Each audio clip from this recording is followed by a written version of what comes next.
स्वरचित कविताएं एवं motivational speech और स्टडी मटेरियल के लिए शेयर एंड सब्सक्राइब करें हमारा यूट्यूब चैनल धर्मेंद्र स्पेशल और बेल आइकन दबाना ना भूलें।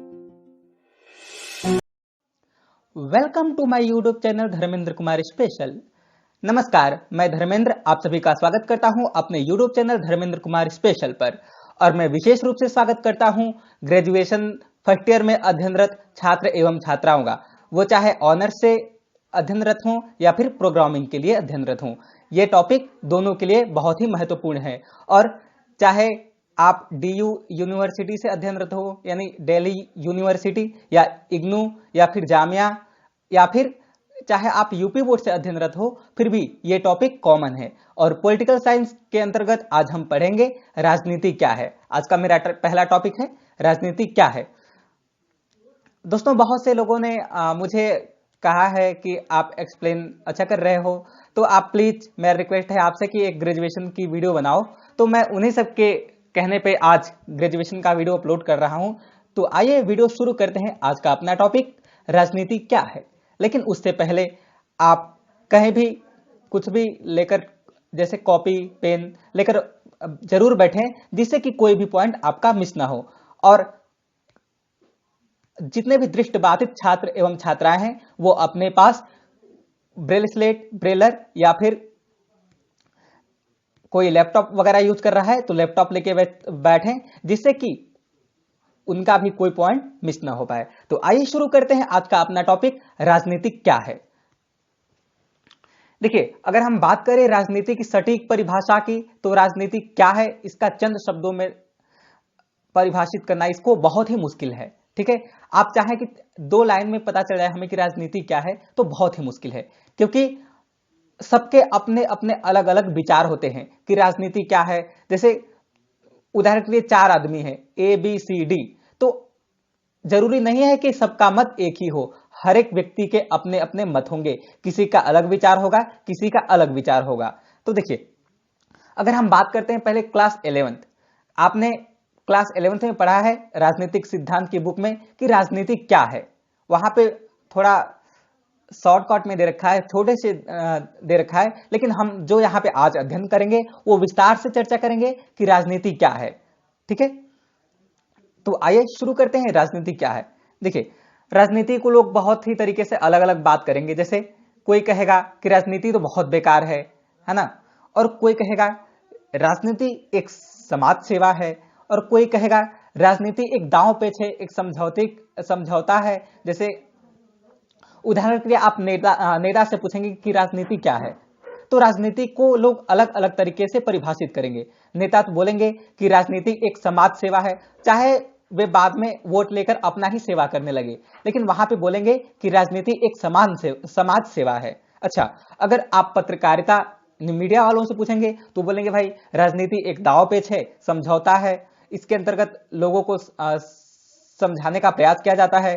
लेकिन कुछ विद्वान राजनीति को एक संभावित कला से प्रस्तुत करते हैं। ओके, अच्छा, अब कहेंगे आप और भी इसमें गलत गलत सोच सकते हैं। जैसे सोचेंगे कि राजनीति एक भ्रष्टाचार है ना, इसके अंतर्गत लोग भ्रष्टाचार अपना लेते हैं, रिश्वत लेते हैं, बहुत कुछ करते हैं, रिश्वत लेके हमारा काम नहीं करते। ठीक है, वो तो पक्षपात करते हैं लोगों के साथ। ठीक है, अगर अगला हम बात करें तो आप कहेंगे कि राजनीतिक एक गुमराह है, इसके अंतर्गत लोगों को भड़काया जाता है और भड़का के वोट वगैरह उनसे ले लिया जाता है, फिर काम नहीं किया जाता है। अच्छा, आप बात करें और तो अगला पॉइंट बनेगा कि राजनीति एक पेशा है भाई, है ना। तो अब बहुत राजनीति एक पैसे कमाने की जरिया है। तो ये बहुत सारे राजनीति की परिभाषाएं आप अलग अलग तरीके से अपने प्रकार से दे सकते हैं, लेकिन ये हमारे देश के लिए अभिशाप सिद्ध होता जा रहा है ऐसा होना, क्योंकि राजनीति को इतना कलंकित और असहाय घोषित करते हैं। लेकिन राजनीति के जो आप समझ रहे हैं ऐसा नहीं है। तो आइए शुरू करते हैं हम राजनीति क्या है। तो देखिए,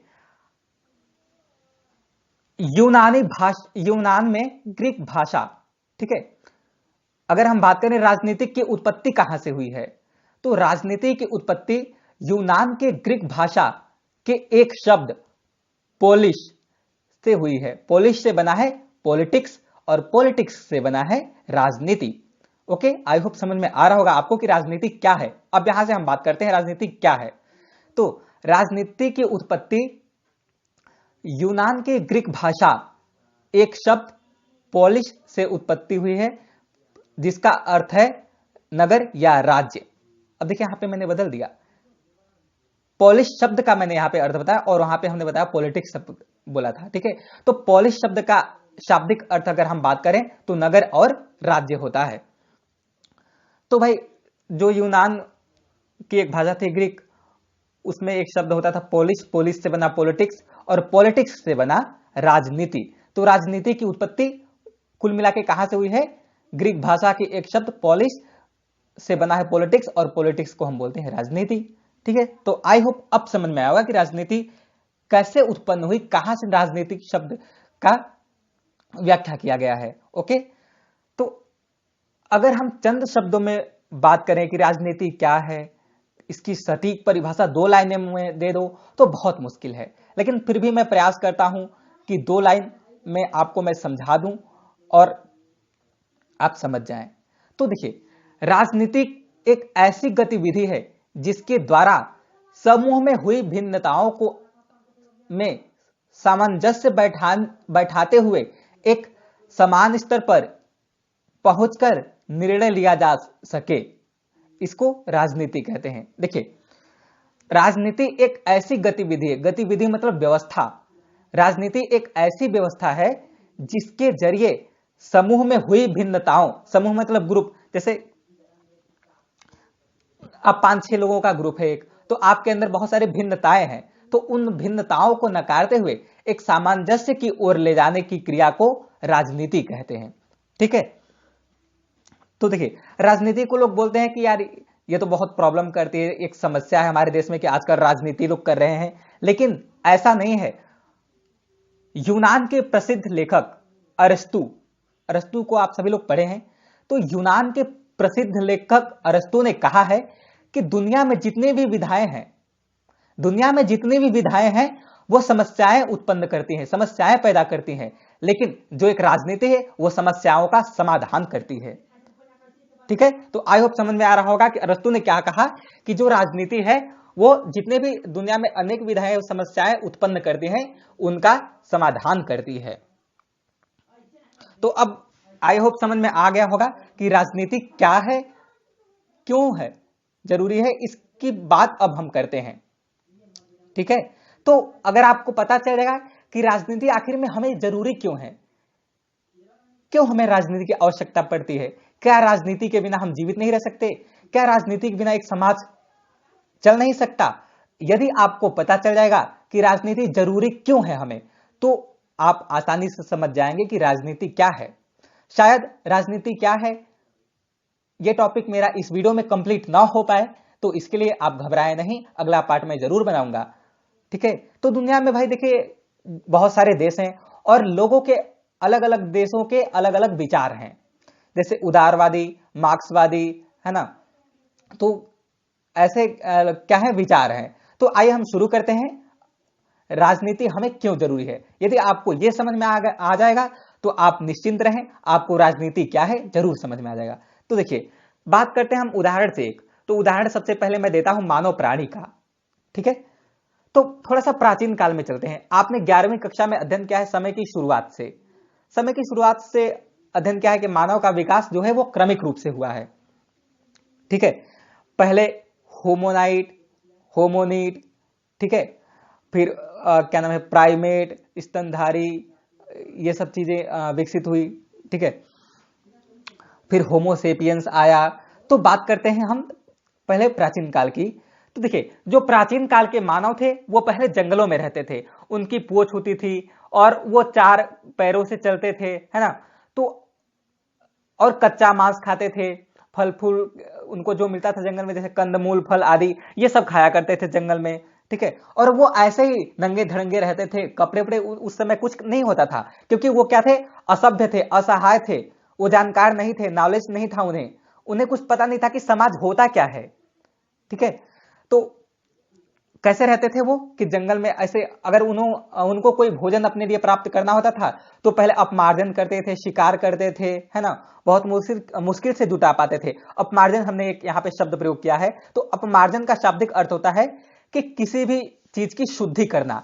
यदि हिंदी में अगर हम बात करें अपमार्जन की शुद्ध हिंदी, तो उसका अर्थ होता है शुद्धि करना। ओके, तो जो जैसे मरे हुए कोई भी जानवर थे तो उनको खा लिया करते थे जो मानव प्राणी वहां के, और वैसे उसी से अपना जीवन व्यतीत करते थे। ठीक है, तो हाँ, मैंने ये बता दिया कि मानव का विकास क्रमिक रूप से हुआ है, तो आपको पता ही है। और रहते कैसे थे वो, ऐसे पेड़ घूमते थे रात रात भर, पेड़ों के नीचे रहते थे। और कोई जो जैसे होमोनिड है, ये चार पाए बल, तो ये कभी पेड़ पे भी चढ़ जाते थे बंदरों की तरह। ठीक है, फिर बाद में क्या हुआ कि इन्होंने गुफा बनाया भाई, जैसे आज भी होती हैं बहुत सारी गुफाएं, तो गुफाओं के अंदर ये रहना शुरू कर दिए, है ना। फिर उन्हें लगा धीरे धीरे, उन्हें पता चला कि भाई हमें एक ऐसे समाज की नियुक्ति करनी चाहिए जिससे लोग सुचारू रूप से सही ढंग से जीवन यापन कर सके और अच्छे से पौष्टिक आहार ले सके, है ना। जैसे पौष्टिक आहार, जैसे लोग पहले क्या खाते थे, कच्चे मांस खाते थे और ऐसे ही नंगे धड़ंगे घूमते थे भाई, अपमार्जन करके मांस खाते थे।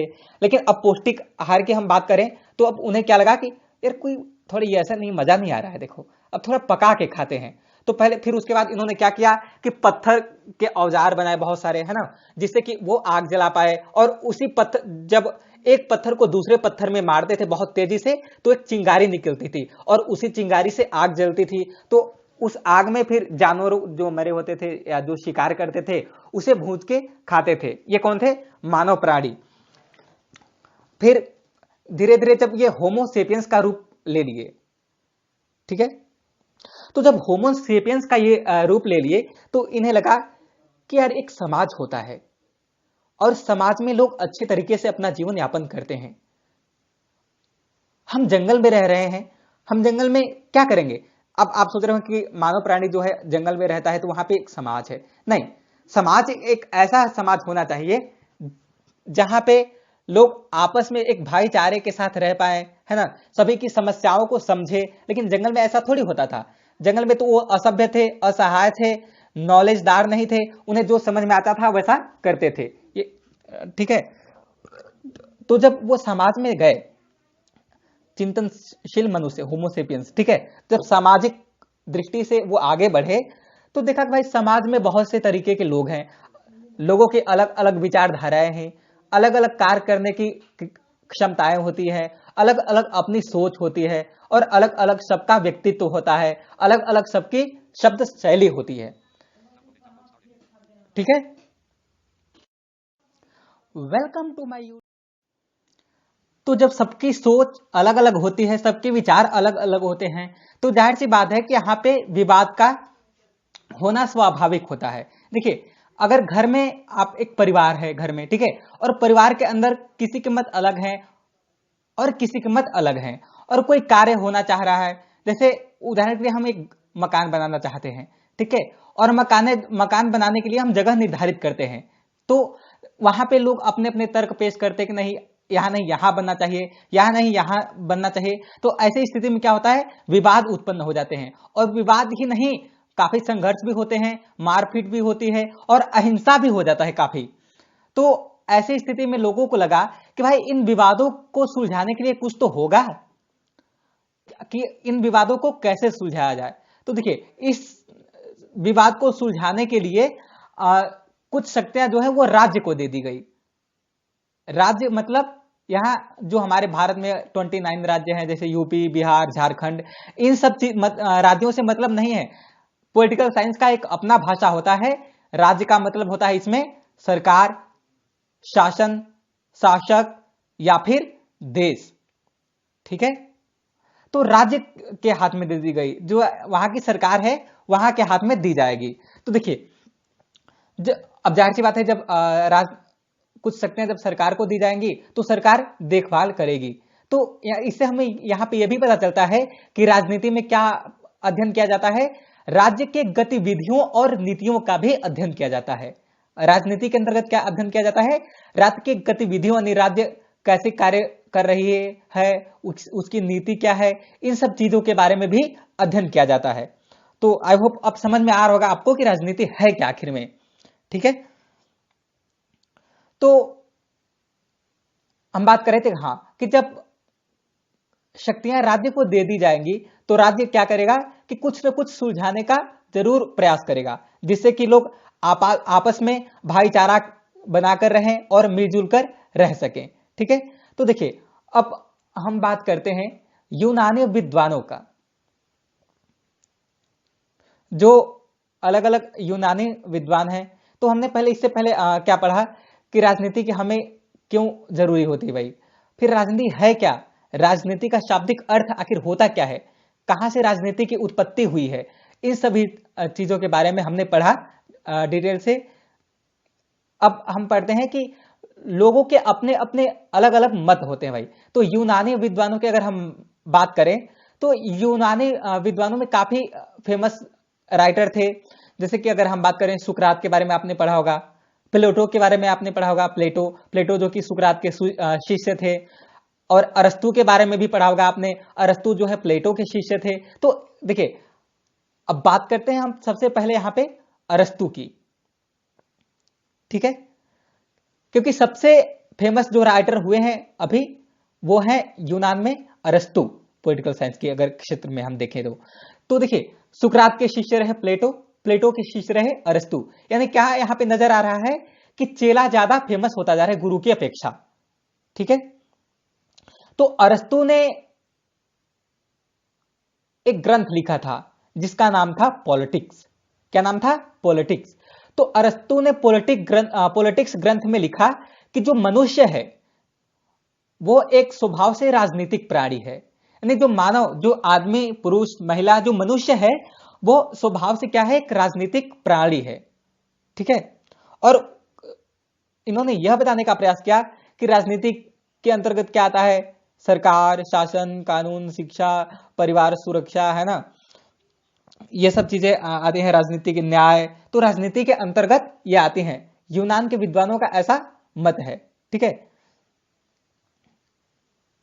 तो ये हमने बात की अरस्तु की भाई, जो कि प्लेटो के शिष्य थे।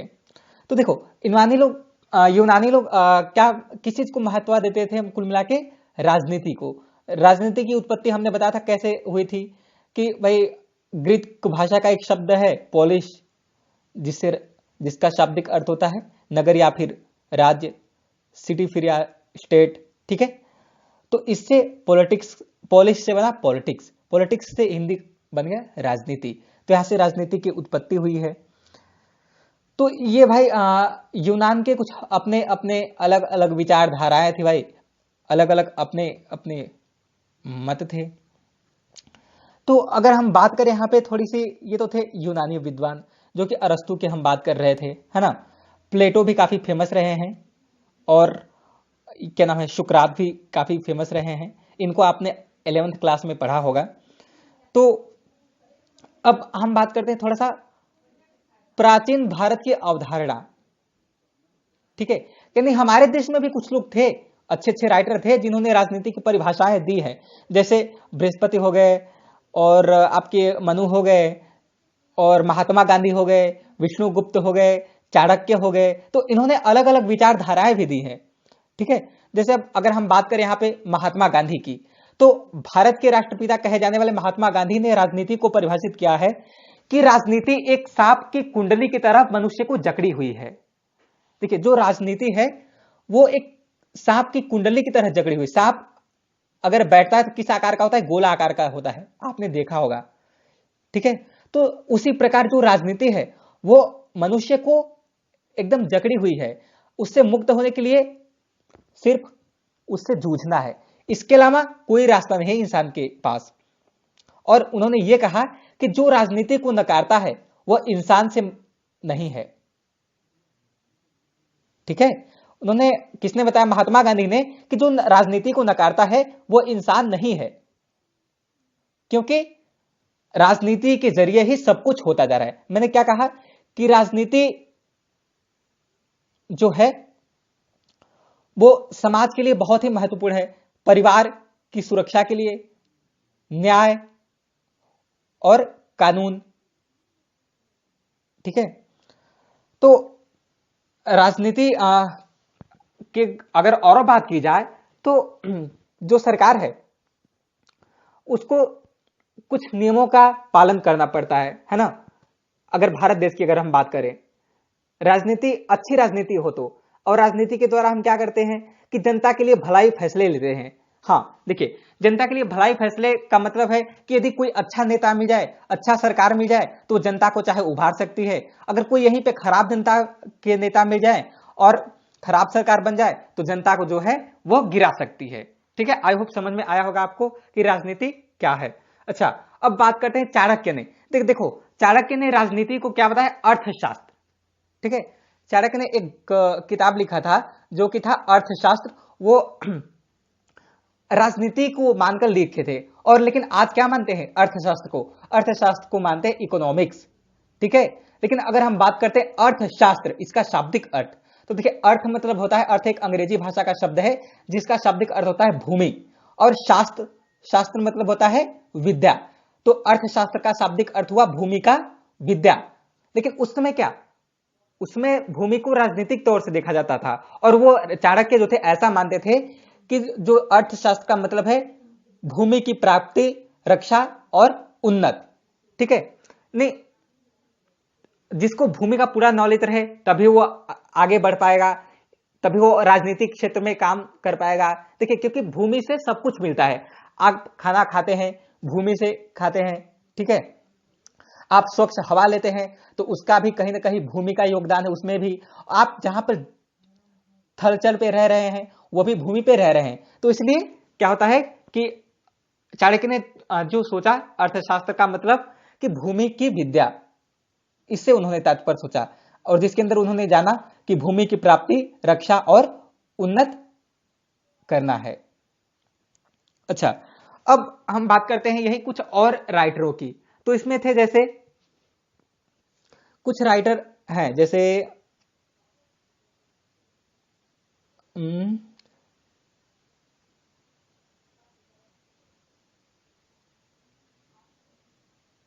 हाँ देखिए, कुछ राइटर थे। एक राइटर थे फ्रेंच के रहने वाले जिम बोदा, फ्रेंच लेखक थे एक जिम बोदा, जो कि राजनीतिक, ठीक है, राजनीति विज्ञान का सबसे पहले प्रयोग किया। किसने राजनीतिक विज्ञान का सबसे पहले प्रयोग किया था, तो फ्रेंच के यानी फ्रांस के एक लेखक थे जिम बोदा, उन्होंने राजनीतिक विज्ञान का सबसे पहले प्रयोग किया, और उन्होंने बताया कि राजनीतिक विज्ञान में क्या क्या आते हैं, कौन कौन से विषय आते हैं।